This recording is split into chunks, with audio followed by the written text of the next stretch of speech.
Bienvenidos, los estábamos esperando. Hoy tenemos la cita de siempre para compartir con personas que nos inspiran, personas que se desafían en la vida y que muchos nos sirven de ejemplo.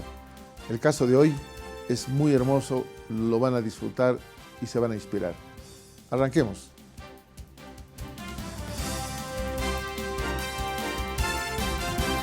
Noel Aguirre Ledesma, boliviano nacido en la mina Santa Fe del departamento de Oruro.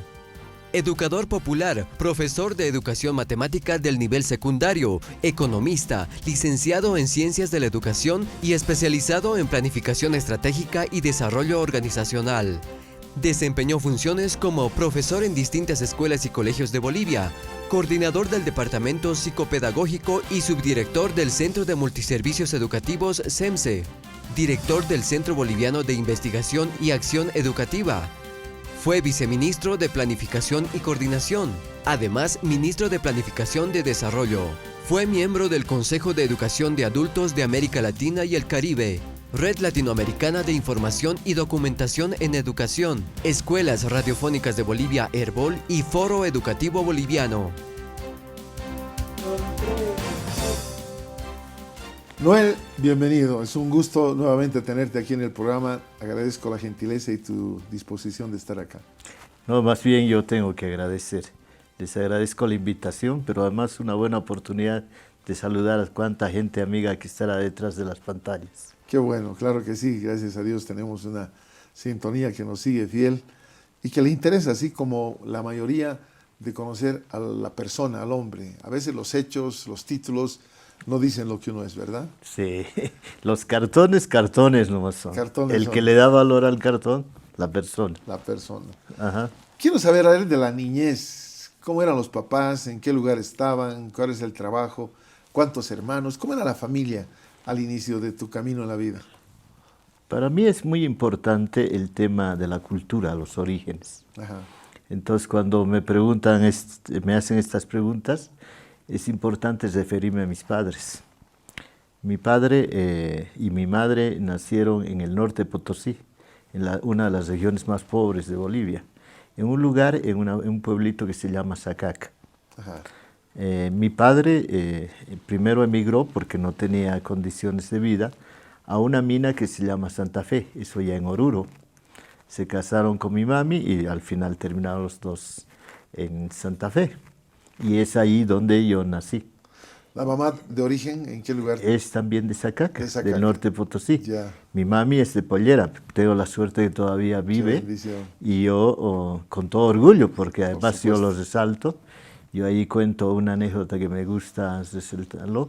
Cuando iba a ser bachiller, uno entra con su mamá acompañado, ¿no? Y mi Claro. mami me dijo, sabes, hijo, creo que me voy a cambiar de pollera a vestido, porque ¿qué te van a decir? Wow. Yo ahí le dije, mami, nunca hagas eso, nunca. Y hasta ahora tiene 82 años, está viviendo todavía a pesar de muchas cosas, de su salud, etc. Pero además yo soy parte de una familia numerosa, somos 9 hermanos. Bueno. ¿Tú en qué número Yo estás? soy el mayor. ¿El mayor? Sí, Ya. sí.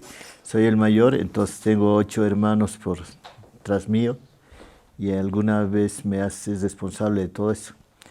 Y mi padre fue minero, mi madre una mujer de pollera que le acompañó a todo eso.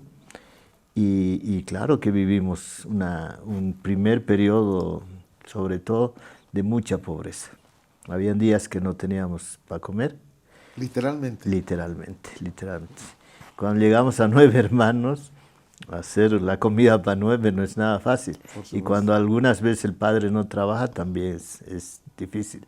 Y mi madre se daba modos para conseguir dinero, ir a vender al mercado, lavar ropa, tejer, vender cosas, etc. Y claro que nosotros teníamos que apoyarlo, ¿no? Pero lo que sí nos hicieron es que podamos estudiar todos. La mayoría somos profesionales y también nosotros entendimos. Yo creo que es la mejor escuela. En la práctica entendimos lo que uno puede ser. Y bueno, esos son los orígenes. Primero, por eso es que yo siempre resalto en el origen por mis padres. Yo soy de origen quechua, de un lugar que aprecio, valoro, que es Sacaca, pero nací en una región minera que me da otro tipo de sensibilidad social Volví hace unos años a esa mina, que está casi acabada, pero yo sentí lo que es la copajira, el mineral, ese otro aire, pero además vivir en una familia numerosa donde uno tiene que apoyarse, tiene que ayudarse, tiene que construir entre unos y otros y vivir siempre en eso, en comunidad. Y esa es parte de toda mi historia. Generalmente al hermano mayor le asignan responsabilidades que no son para la edad. ¿Te pasó lo mismo a ti con tus hermanos o no? Mi padre un tiempo, por ejemplo, no vivía aquí en La Paz, estaba trabajando en Guayara Merín cuando comenzó a trabajar y mi madre tenía que ir a vender para tener unos ingresos más. Y yo me quedaba con 2, 3 hermanos. Yo recuerdo inclusive en el nacimiento de uno de mis hermanos, no estaba mi padre, nació mi hermano y mi mamá tuvo que ir al hospital. Yo me tuve que quedar 3, 4 días con 10 años. Cuidando a mi otra hermana de 8, a mi otro hermano de 6, de 4, y inventándonos cómo vamos a comer y administrando la plata en el centavo y tratando de hacer de padre, de madre, ¿no? Pero ese es parte del aprendizaje que yo más bien siento que es hasta una bendición, ¿no? Justo, eso te iba a preguntar. Lo que parece medio dramático y malo generalmente es enseñanza para forjarte. Eso te ha debido formar ciertas áreas de tu vida para lo que eres ahora. Hasta ahora yo pienso que eso me ha marcado mucho y gran parte de lo que yo soy es precisamente eso. Mis padres, mi lugar de origen, el convivir con mis hermanos, etc. Y bueno, ahí artes para ser papá han salido desde el principio. Cuando nació mi hija, y te puedo contar, mi primera hija, que obviamente pequeñita, recién en los primeros días, yo le enseñaba a mi esposa cómo se baña sin lastimarlo, porque ya con mis hermanos me había aprendido muchas cosas, ¿no? Ya tenía entrenamiento en todos los temas. Qué bueno. Y cuéntame todavía de esa etapa, porque muchos la pasan rápido como si fuera algo ya del pasado, cuando en realidad, como tú dices, cimientos se han echado en ese tiempo. ¿Qué hacías tú cuando no estaba tu papá, no estaba tu mamá, por las razones que me explicas, para corregirlos, para que hagan lo que tú pensabas que era sensato hacer a tus 10 años? Yo era muy exigente. Eso, y les exigía, y era muy severo en mis posiciones.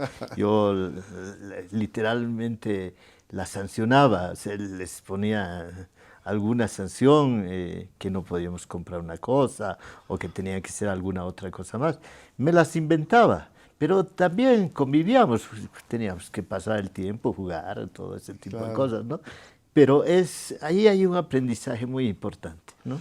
¿En ese entonces ibas al colegio o no? Claro, eso es lo valioso. Aunque hemos tenido muchos problemas de carácter de vida, de condiciones de vida, mis padres han hecho lo imposible para que estudiemos en el debido tiempo y en las mejores condiciones.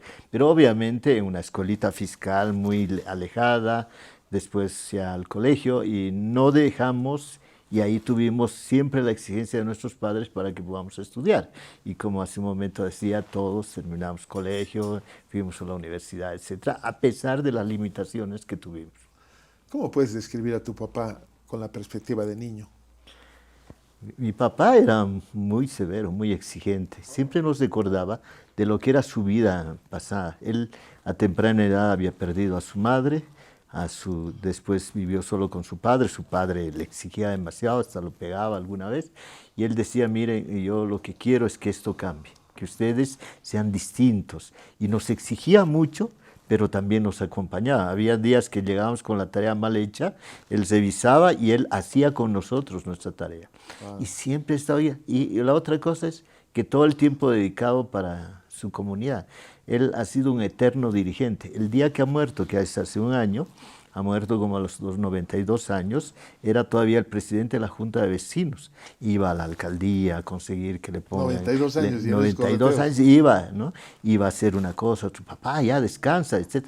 Pero no, todo un ejemplo de dedicación a su trabajo, pero dedicación sobre todo a la comunidad. Y muy exigente, eso sí, exigente a cada momento. Pero ahí yo no puedo dejar de hablar de mi mamá.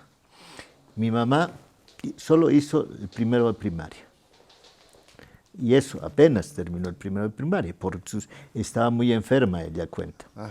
Pero si tú le preguntaras en este momento, la traes acá y le preguntas qué aprendió en la primaria, te va a enseñar con lujo de detalles. Por ejemplo, te va a comenzar a recitar lo que aprendió en primero de primaria, ahora que tiene 82 años. Es una persona que, esa es la diferencia para mí, de intelectual a sabia. Ella es sabia. Y es una persona de lo más tolerante. Por eso nos ha sostenido a 9 hermanos, no es nada fácil. Muy humilde, muy sencilla y a propósito, y aquí tengo que decirlo, cristiana a morir. O sea, ella es el ejemplo de todo eso y ella nos va jalando hasta el día de hoy. No puede moverse mucho, pero sigue preocupada, etc. Y ahí esa complementación es la que nos hizo lo que nosotros somos. Qué hermoso. Qué lindo tener esos recuerdos. Porque la gente que se recuerda de cosas, pero no de personas.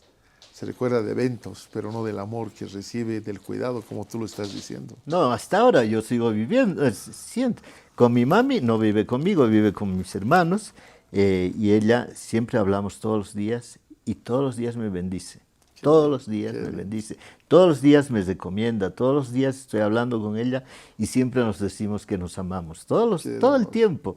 Y esa es parte de esa dulzura que nos ha enseñado mi mami y que también hemos valorado de mi papi. ¿Tú dónde vives? ¿En La Paz, básicamente? Vivo acá en La Paz. ¿Y tu mamá también está en La Paz? Y vive también aquí en La Paz, todos vivimos acá. Todos los hermanos completos. Los hermanos completos vivimos aquí en La Paz. Qué bueno, qué lindo tener una familia así tan grande. Cuando nos juntamos, mínimo somos 30 personas ahora. ¡Oh! ¡Qué hermoso! Lastimosamente ya no nos juntamos tanto ahora por la pandemia, el COVID, etcétera, ¿no? Qué bueno. Luego de que estuviste en el colegio, supervisado por tu papá, y recibiendo por otro lado el amor y el incentivo del amor, pues las dos cosas son importantes, disciplina y amor. A veces mucha disciplina te seca y mucho amor te devuelve sin responsabilidad. ¿Qué recuerdas de tu primaria? ¿Qué es lo que más te ha impactado? ¿Un profesor, un evento, un examen? Yo ahí quiero contarte algo que me ha marcado mi vida después. Yo ingresé antes de haber cumplido los años al primero de primaria. No había kinder en la escuela donde yo estaba. Entonces, mi mamá tuvo que ir a hablar a la directora y, si no me equivoco, le puso algunos pesos para que me inscriban antes que me tenga la edad. Y comencé a estudiar. ¿A qué edad? Un poco menos de 6 años. En ese Casi entonces, 5 y algo. Entonces, yo lo que más recuerdo es una de las cosas de los que hasta ahora marca mi vida, y eso es lo que yo creo que soy, es que la profesora comenzó a decir, ustedes son niños, claro, 6 años, 7 años, aunque habían algunos mayores, una escuela suburbana, etcétera, habían algunos mayores. Pero ustedes son niños, ustedes no van a saber qué van a hacer a futuro, no creo que sepan. Así comenzó a... Y a ver, ¿alguien sabe qué va a hacer a futuro? Yo no sé qué me salió, yo levanté la mano. Y me dijo, ¿y tú? ¿Qué vas a hacer? Profesor. Sí. A los 6 años, en primero de primaria, yo decidí ser profesor. Enseñé a ser educador. Claro. Eso me marcó. Y me marcó también en lo que fui. Yo tuve el privilegio, la suerte de tener una vida de estudiante muy buena. O sea, siempre destaqué, pero me marcó ahí en el sentido de estar pegado al tema educativo, siempre pegado. Y hasta ahora, una característica, aunque tengo 2, 3 profesiones, yo soy educador y acabaré como educador, no en el sentido de estar en el aula simplemente, sino en las conversaciones, poder compartir, poder construir conocimientos, saberes, experiencias de manera conjunta, de manera colectiva. Y eso se muestra una y otra vez, y así pues fui. Lo primero que decidí hacer cuando fui bachiller, ir a la normal para ser maestro. ¿Acá en La Paz, en la Simón? Aquí en La Paz, en la Simón Bolívar. Simón Bolívar. Ahí hay otra anécdota, si quieres, que ahí puedo contar. Por favor. Llegué a cuarto medio, que en ese entonces así se llamaba, bachiller, y ahora ya me tocaba ir a estudiar en el nivel profesional. Yo estaba ya seguro que iba a ser maestro, pero yo quería ser maestro de literatura. Ajá. Yo estaba enamorado, escribía poesías, ahora he vuelto a escribir, escribía textos, tenía unos cuadernos así que llenaba, y escribía de todo, y entonces quería ser profesor de literatura. Yo fui a la normal a ver ahí el aviso donde decía qué carreras están abiertas y no había literatura. Oh, Dije, ¿y ahora qué hago? Y comencé a leer. Creo que matemáticas es la mejor cita. Y yo soy profesor de matemáticas. Esa es otra ¿qué experiencia que me parece da que no tuvieran que uno diría, concordancia? de literatura que has hecho de loco, te has pasado a matemáticas. En realidad los seres humanos somos esos. Cuando nos dedicamos, le prestamos atención, le encuentras cariño, porque yo ahora, si me hablas de matemáticas, la aprecio, la valoro, pero si antes de entrar a la normal me decías, eso era para mí una materia más. Y mira, he llegado a un momento donde trabajaba y estudiaba y hacía matemáticas 14, 16 horas seguidas, no me cansaba. Ahora he bajado un poco de eso, pero fíjate cómo la vida va marcándonos las cosas. ¿Recuerdas algo de lo que escribiste por primera vez, segunda vez, tus primeros escritos ahí que tenías? No necesariamente la primera, Oh, por ahí las pero primeras. yo te voy a decir una de las cosas que más lo tengo presente y lo repito. Es cuando me enamoré con mi esposa A ver, y le cuéntanos. escribí una poesía que titula Ser uno y ser dos. O sea, yo le decía, soy uno, pero cuando estoy contigo somos dos. Y ahora hay matrimonio, es esa complementariedad entre los dos, pero que a la vez nos hacemos uno. Exactamente. Y ahí describía todo lo que yo sentía. Y esa fue una de las cosas que me quedó. Ahí lo tenemos muy guardado, esa poesía, y que nos acordamos a cada momento. En el sentido de respetar la individualidad, pero también de sentirnos que somos parte de una sola Exactamente. esencia, ¿no? Que es la definición bíblica, Sí. que dos eran uno, ¿verdad? Sí, sí, sí. Que uno parece no entender, pero Ajá. qué bueno. Ahí de enamorado me lo aprendí. Qué bueno. ¿Cuántos años de casado? Ya llevamos 34 años. 34. 34 Qué años. belleza. Ajá. Una bendición. Y tres niñas, digo. Recuerda- Tres ya Señoritas. señoritas, ya grandes y... ¿Recuerdas la fecha en la que te declaraste, te enamoraste o no has llegado a tanto? Yo me casé el 6 de junio y 3 meses exacto decidimos casarnos. Ya. Ahí retrocedemos, mayo, abril, marzo, el 6 de marzo, decidimos 3 meses antes casarnos. 90 días. Ahí hay otra anécdota. Nosotros enamoramos muy poco tiempo, pero fuimos largo tiempo amigos íntimos. Como hay uno, normalmente los hombres tenemos un amigo íntimo con el que Claro. le contamos hasta nuestros secretos, todo eso. Yo tenía, mi amigo íntimo era mi esposa, que es ahora.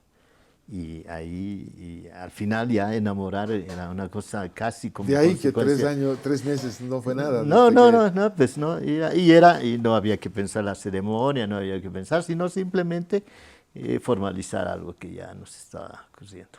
Cuéntanos ahora de toda la cantidad de cosas que ha leído que no termino de leer porque me gusta. Has estado de coordinador, has estado de subdirector de multiservicios, has estado en el Consejo Directivo de Educación. Bueno, coméntanos todo eso, porque vale la pena rescatar. Hay personas que tienen todas las posibilidades de estudiar y no lo hacen. No por llamado, sino porque, no sé, se respaldan quizás en su posición económica o que su papá es doctor en algo, pero tú te has basado en tu esfuerzo. Coméntanos todo esto, que es bueno decirlo, ¿no? Me gusta mucho un hijo de minero que tuvo que cuidar a sus hermanos y que tuvo que aprender al mismo tiempo y entró al colegio antes de lo que le tocaba entrar al primero. Estoy hablando de ese personaje que eres tú. Y ahí te cuento otra anécdota para después explicarte todo. Lo demás es que cuando ya grande, mi hija ya está en colegio, un día llega y me dice, papá, eres una tontera tú. Oh, ¿Por qué? Le digo. En el colegio me acaban de preguntar qué eres. Y yo no sé qué eres. Creo que has estudiado economía, creo que eres profesor. Hija, sencillo, diles cuando te vuelva a preguntar que soy educador. Ni siquiera profesor, porque vi el término educador mucho más grande. por supuesto. ¿No? Pero además de eso, tuve la posibilidad de involucrarme en varias cosas. Lo primero, como ya lo había mencionado, yo estudié para ser maestro. Salí profesor de matemáticas, pero antes de salir de matemáticas es cuando ya comencé a trabajar. En realidad yo trabajé a los 18 años de maestro. de maestro interino. Ya. Pero todavía no estaba. Pero ya cuando ya estaba terminando, me asenté mucho más. Y bueno, ya cuando tenía el título, ya estaba ya en plena carrera. Y ahí, como digo, en el área de matemáticas. ¿Qué es lo que aprendí en eso? Es que la matemática no es tan dura, tan difícil como uno quiere. La cuestión es meterse ahí y que más bien puede ayudar a desarrollar el pensamiento de las personas. Es un tema vital. Después, gracias a la matemática, yo comencé a dar clases en particulares a estudiantes de universidades privadas. Y comencé, como era la estructura antes matemática 99, cálculo 1, cálculo 2, cálculo 3, tenía a mis alumnos en fila ahí. Y les seguía, pues, y al final profesionales. Y ellos mismos me decían, ¿cómo puede ser que tú sepas tanto, nosotros salgamos profesionales y tú sigas como maestro? Puedes hacer muchas cosas. Y ahí me dijeron, yo te voy a conseguir que puedas entrar directamente a la Universidad Católica. Yo entré a la Universidad Católica. No tenía plata. Entré a la universidad y primero me reconocieron que yo era maestro de matemáticas, porque muchos eran de la Universidad Católica, mis alumnos particulares. Y ahí es donde comencé a estudiar y yo he hecho prácticamente toda la carrera, salvo un semestre, pagado con becas de la universidad, inclusive becas adicionales. No solo me pagaban la mensualidad y la matrícula, sino me pagaban, había una beca que decía para libros. Yo recibía libros, pero además era ayudante. Y entonces yo podía inclusive vivir estudiando, teniendo mis propios ingresos. Mira. Y ahí era algo que yo he notado en las universidades. Los maestros tratan de no mostrarse que son maestros. Yo más bien hacía lo contrario. Yo soy maestro de matemáticas y esa era ya la fama que pude conseguir. Y estudié economía, ahí terminé la economía. ¿Estudiaste la carrera de economía? De economía, sí, sí. Y tuve la suerte de estar entre los primeros niveles bueno, no de estudiantes, suerte, ¿no? era tu esfuerzo. Una manera de decirlo, pero... Y después, paralelamente, siempre me dedicaba al tema pedagógico. Ajá. Entonces era algo que tenía que confirmar. Si tú ibas a mi casa, encontrabas estantes y estantes de libros de educación. O sea, yo podía explicarte pedagogía y educación sin haber hecho la carrera de pedagogía. Entonces ahí también, discutiendo con amigos, me decía, pero no puede ser que no puedas estudiar pedagogía. Estudié pedagogía.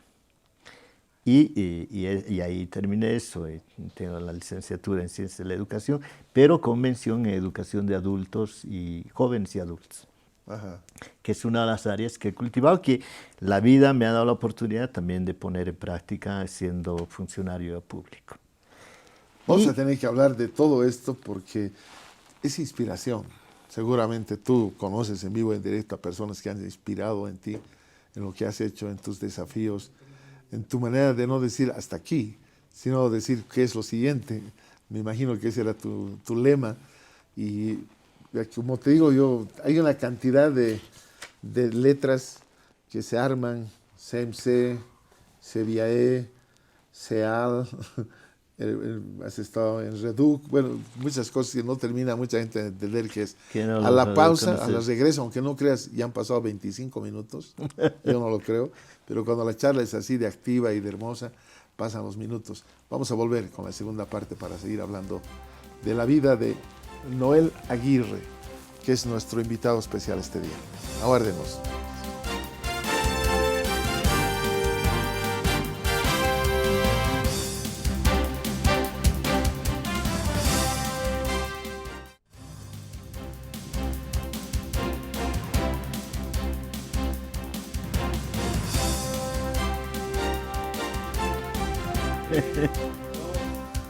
Aquí compartiendo con Noel Aguirre Ledesma, compartiendo vivencias que provocan a ser mejores, que provocan que las oportunidades no tienen que caerte del cielo, sino que las busques y las encuentras.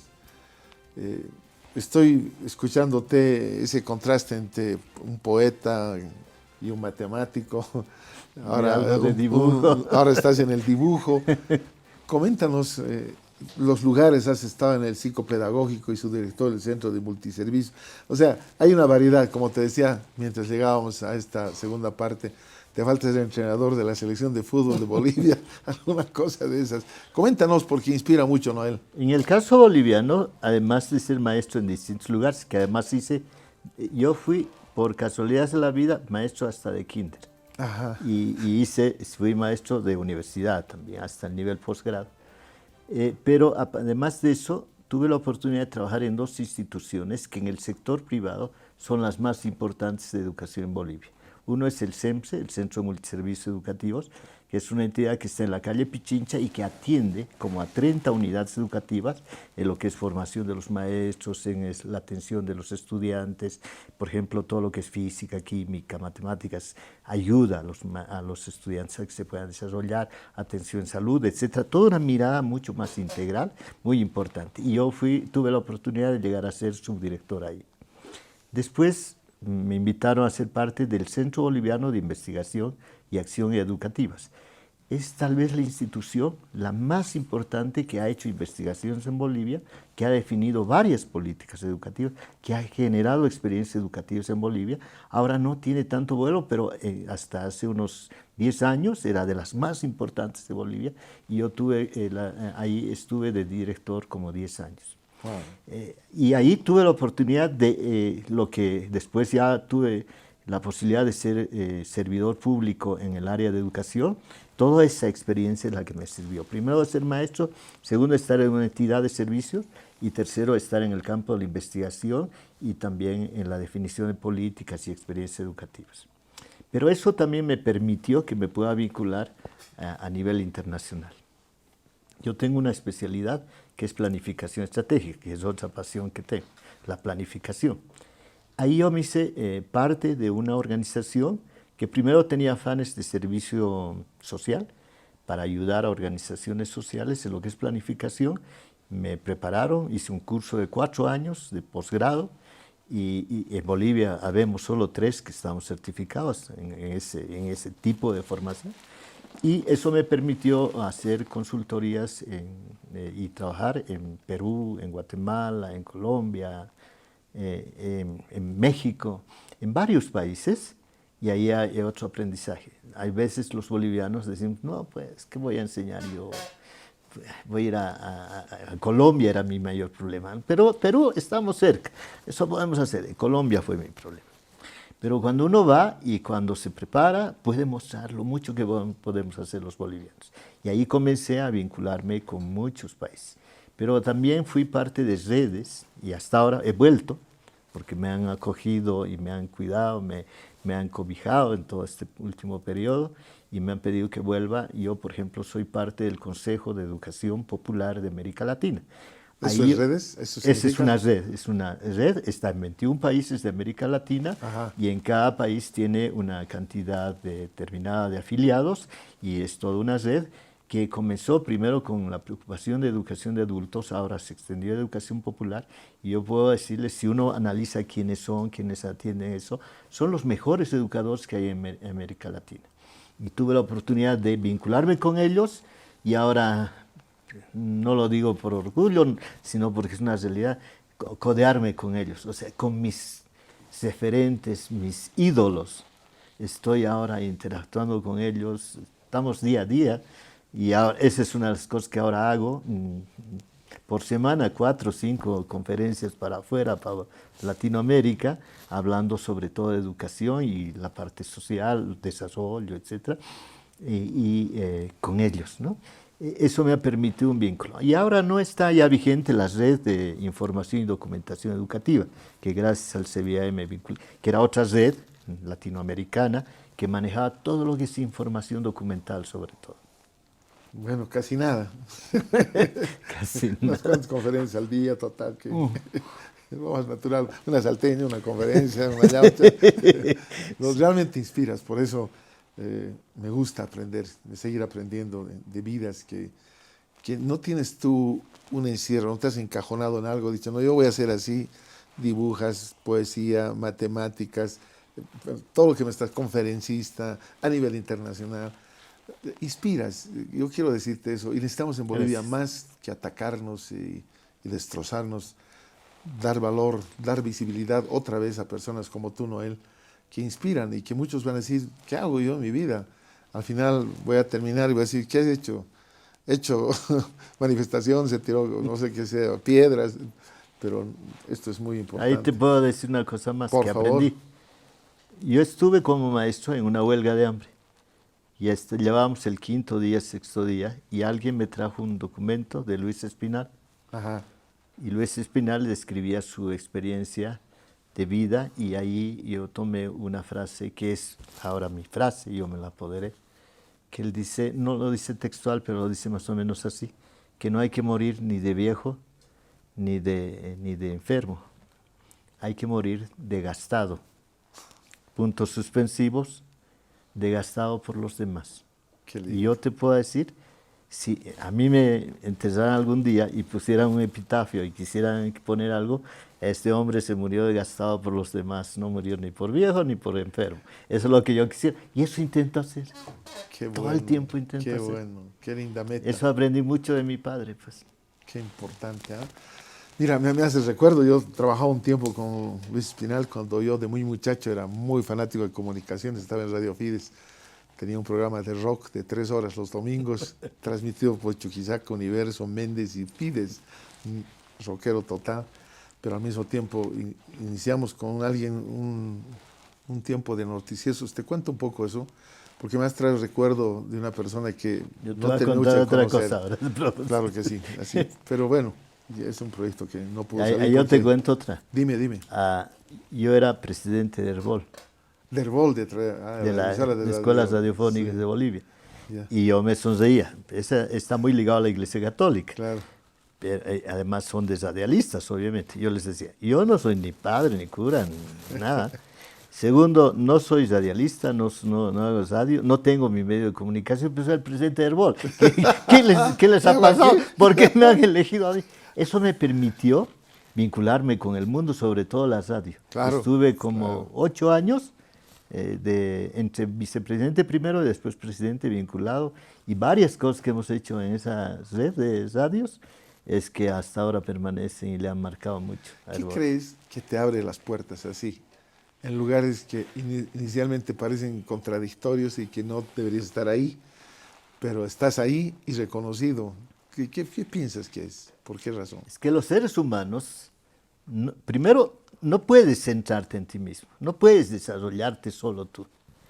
Segundo, no puedes creer que solamente es un área en el que tú puedes desarrollarte. Tienes la posibilidad, o sea, si comienzas a recuperar todo lo que son tus potencialidades, puedes abarcar varias cosas. Y lo que sabes, lo que tienes, compartirlo, decirlo. Yo donde voy, digo, esto me parece que es así, esto se puede hacer de esta otra manera. Si sé antes, me preparo, leo y voy, ¿no? Si es una reunión si fuera Herbol, me dijera mañana ven a Herbol, yo leería qué pasa con las radios, cuál es la tendencia, iría a decirles, esto me parece.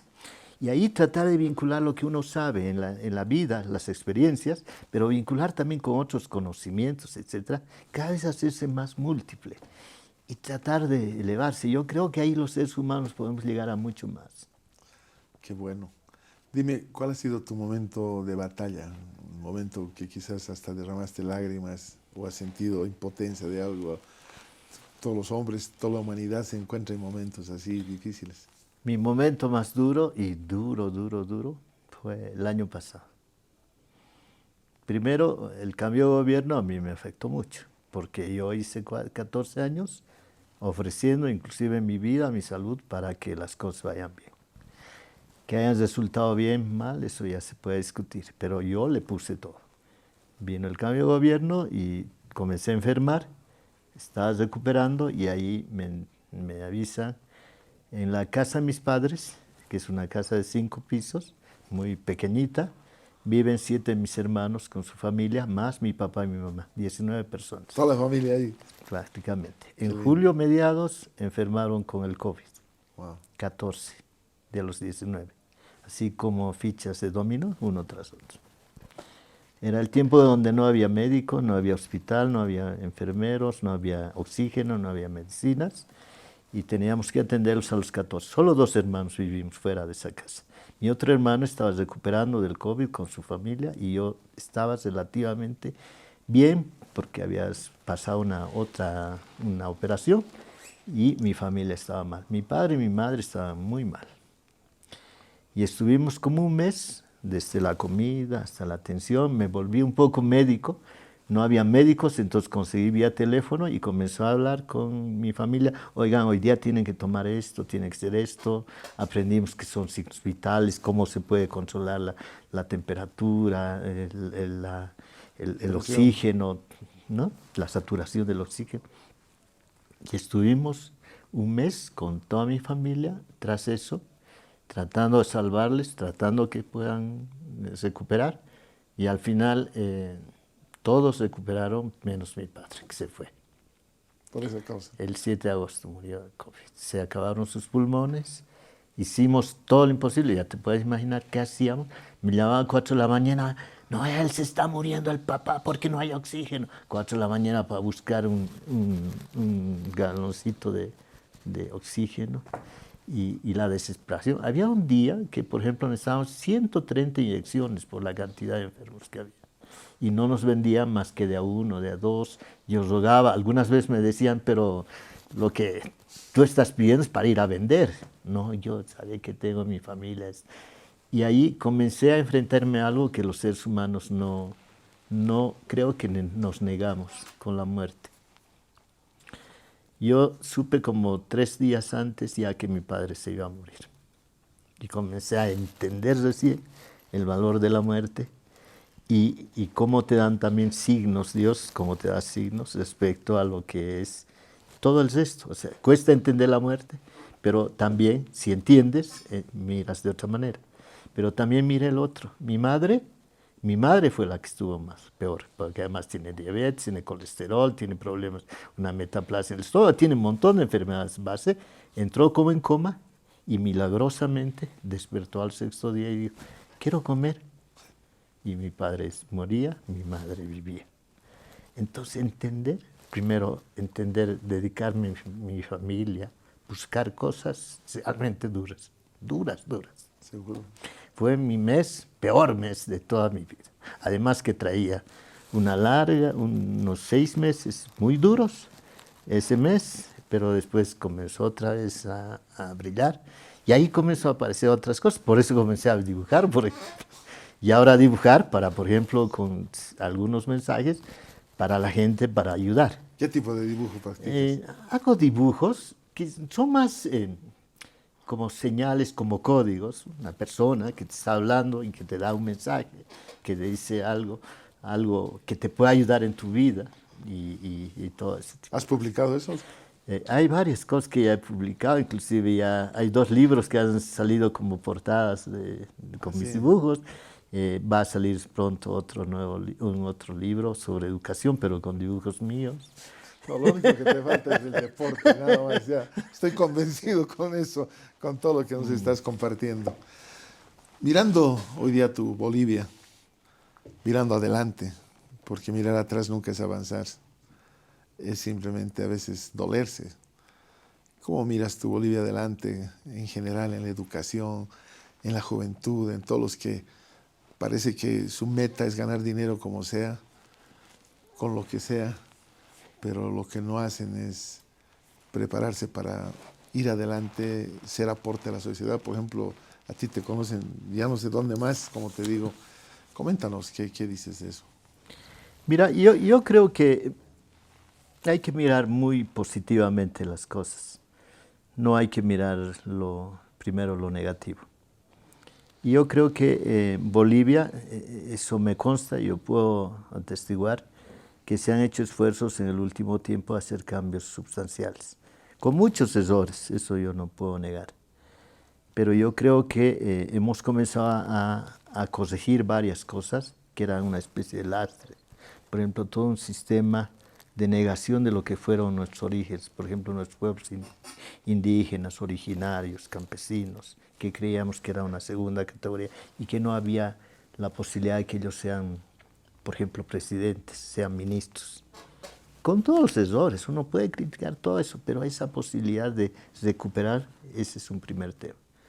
Lo segundo, que creo que hay que comenzar a hurgar varias cosas de a fondo. Y ahí puede encontrar lo mucho que somos los bolivianos. Yo, mi experiencia que te he contado, yo te puedo presentar a otras personas que han hecho varias cosas y están trabajando, están luchando y están haciendo. Eso no quiere decir que también hay otras preocupaciones, ¿no? Todavía tenemos viejos rencores, todavía tenemos miradas muy tradicionales, conservadoras, pero hay poblaciones, y yo eso encuentro, he sido tan tiempo maestro, yo encuentro, cada vez encuentro personas, estudiantes que son extraordinarios. Uno les enseña y te enseñan 3 veces más de lo que ya les has enseñado. Y hay bolivianos de esas características. Lo malo es que no estamos valorando todo eso. Y creemos, ahí tenemos una especie de trauma los bolivianos, que no podemos ser mejor. Y creo que se puede hacer mucho todavía. Y se puede seguir recuperando. Esperemos que nos entendamos como bolivianos y rompamos estos viejos prejuicios, malos entendimientos respecto a todo. ¿Qué opinas tú de la influencia de tu mamá respecto a Dios? ¿Cómo has mirado, cómo has procesado eso en el tiempo? ¿Qué ha sido en tu interior? Permíteme abrir esa puerta de tu interior, que generalmente es reservada, es a veces para unos muy santa y es de verdad santa, pero puedes comentarnos algo de tu mirada, porque yo veo como un pivot, veo como un motor interior que te ha llevado a todo esto. Y yo estoy buscando de dónde fue el origen. Me has contado de tu mamá, de tu papá, la relación, todo, pero ¿cómo es de tu interior espiritual? Yo te voy a contar con un otro hecho real. Cuando murió mi padre, eran la 1 de la mañana más o menos, y comenzamos a buscar por teléfono a qué funeraria podía recoger su cuerpo. Murió en mi casa y no podíamos encontrar. Los 9 hermanos, desde el lugar donde estábamos, buscábamos alguna funeraria, toda la guía, ¿no? Y a alguno de ellos se le ocurre decir, pero al frente de la casa hay un señor, Miguel, que trabaja en una funeraria, ¿por qué no le llamamos al frente de mi casa, de la casa de mi padre, de mi madre? Y le digo, ¿y quién le conoce? Y uno de mis hermanos dice, yo, llámale por favor, 2 de la mañana sería. Le llama y mi hermano me llama y me dice, ya he hablado con Miguel y está esperando tu llamada. Yo le llamo y le digo, disculpa todo esto y necesito que me ayudes. Y él me dice, ¿cómo no puedo ayudar? Sí, ¿sabe qué? Su papá y su mamá son como mis padres. Wow. Y yo voy a hacer todo lo imposible. Y cuando comienzo y le digo a mi mami, ¿sabes que Miguel dice eso? Mi mami me dice, pero claro. Pues. Y ahí entiendes, mi mami, por ejemplo, no desechan las cosas. Le sobra comida, y ahí era el caso de ahí del vecino, le sobraba comida y decía, pero ellos no comen, llevémoslo para comer. Pero no solo llevémoslo, hay que calentarlo, porque por ahí no pueden calentar ellos, hay que invitarles bien. Les sobra los restos de la verdura que preparan, hay que llevarle a los animales tal, hay que hacer esto, hay que hacer este otro, etc. O sea, mi mami en sí mismo, religiosamente, profundamente, según lo espiritual lo tiene, pero lo hace práctico. Que es la clave de todo. No, esa es la parte sustancial. Y a nosotros nos va enseñando. Yo voy a viajar esta noche, anoche hablé con mi mami y me dice, te tengo que bendecir, hijo. Pero yo tengo 60 años, más de 60 años. Bendecía. No, tengo. Pero ella no te dice solamente por cumplir un rito, te dice porque lo que sientes eso, te va a acompañar, yo te voy a acompañar en todo esto. Entonces, en todo, es en absoluta. Cuando hablamos, mi mami se recuperaba, mi padre moría, yo le tuve que decir, mami, porque estaban todavía en la misma cama, los dos. Entonces le dije, mami, para que no sufra todo el trauma de la muerte, le dije, mami, ¿por qué no te vas donde mi hermana? Y entonces me dijo, ¿y por qué? ¿Sabes qué? Parece que mi padre va a morir. ¿Y tú? me has enseñado lo que es esto. Sí, hijo, yo tengo fe. Dios ha decidido, voy a entender y voy a ponerme fuerte. Y ahí nos dio como una inyección, un ánimo para todos nosotros. Y con qué paciencia aceptó y nos mostró a toditos el camino. Y ella estaba apenas recuperada del COVID. Había estado en situación. Es esa fortaleza y la sabiduría, yo te digo. Eso le molestaba a mi papá. Cuando alguna vez hacía algo mi papá, le decía, ¿y Darío? Darío se llama, mi mami se llama Lupe, mi igualita le decimos, mi igualita, a mi padre, Darío. Darío, no se hace así. Yo he aprendido que los jóvenes tienen que ser así atendidos, hay que entenderlos. Y mi padre, que ya era bachiller y creía, dice, ¿cómo que tú qué has estudiado? Solo primero. O sea, toda su espiritualidad lo hace también práctico.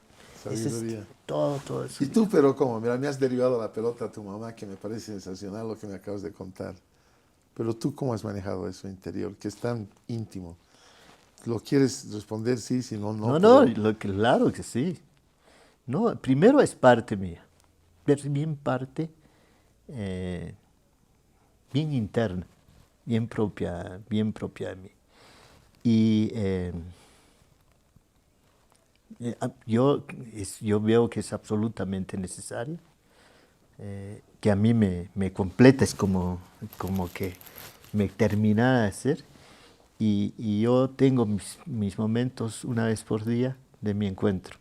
Qué lindo. Inclusive eso también hasta lo he comenzado a entender, en el sentido que es parte de lo que un ser no puede ser sabio si no es sabio en lo espiritual. Así, de ahí viene la sabiduría. No, pues de ahí. Esa es la fuente. Sí.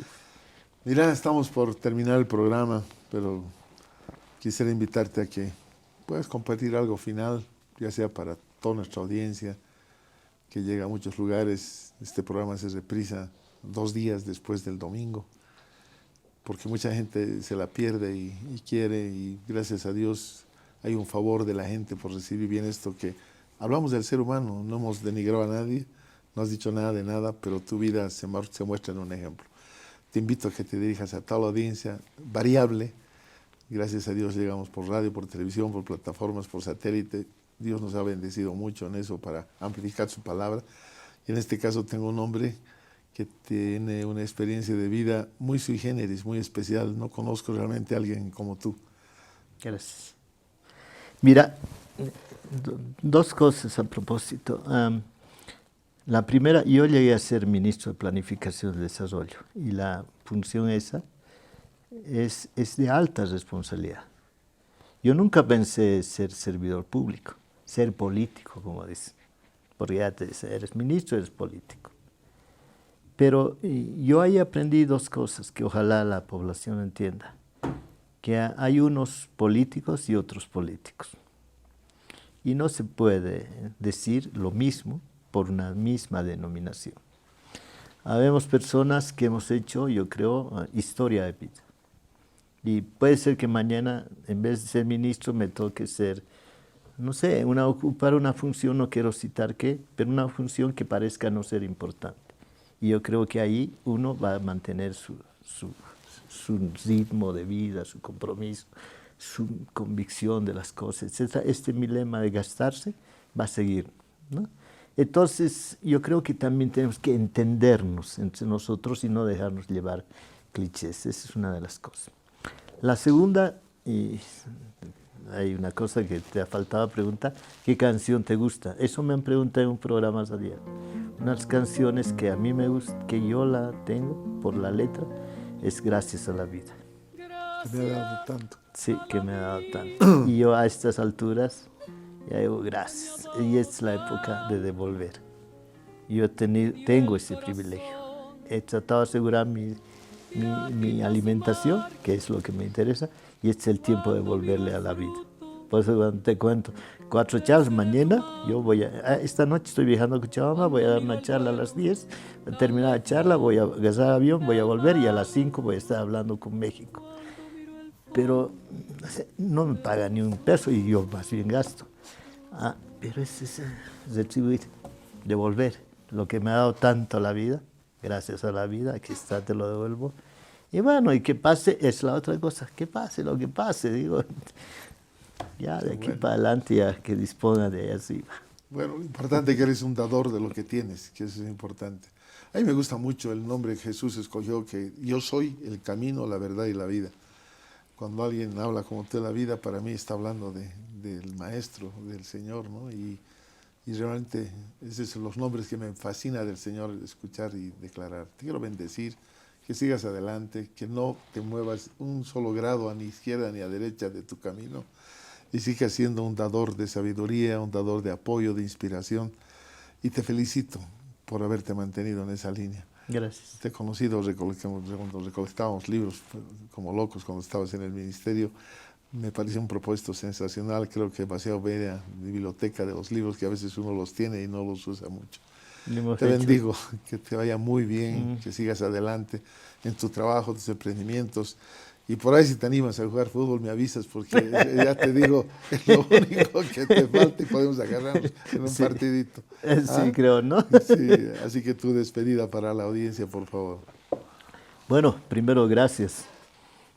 Estas entrevistas valen la pena. Gracias. Donde uno puede soltar lo que es y puede quitarse, seguramente que mucha gente que va a ver ya me entenderá lo que soy y eso me interesa. Y bueno, agradecerle a las personas que me están viendo y decirle que podemos hacer mucho entre todos nosotros y hay que seguir construyendo y sobre todo en esta época, vida.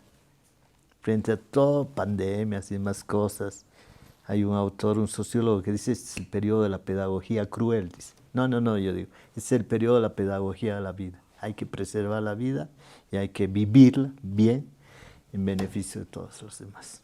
Te agradezco. A ti, gracias por aceptar la invitación, te bendigo, que sigas adelante, no desmayes. No. Estás marcando camino. No, es con seguridad. Gracias. Y a ustedes, gracias. He tenido el privilegio una vez más de compartir con alguien que ustedes van a valorar, con seguridad, nos va a impactar como me impactó a mí. Hasta la próxima, amigos, desde el escritorio de Toto.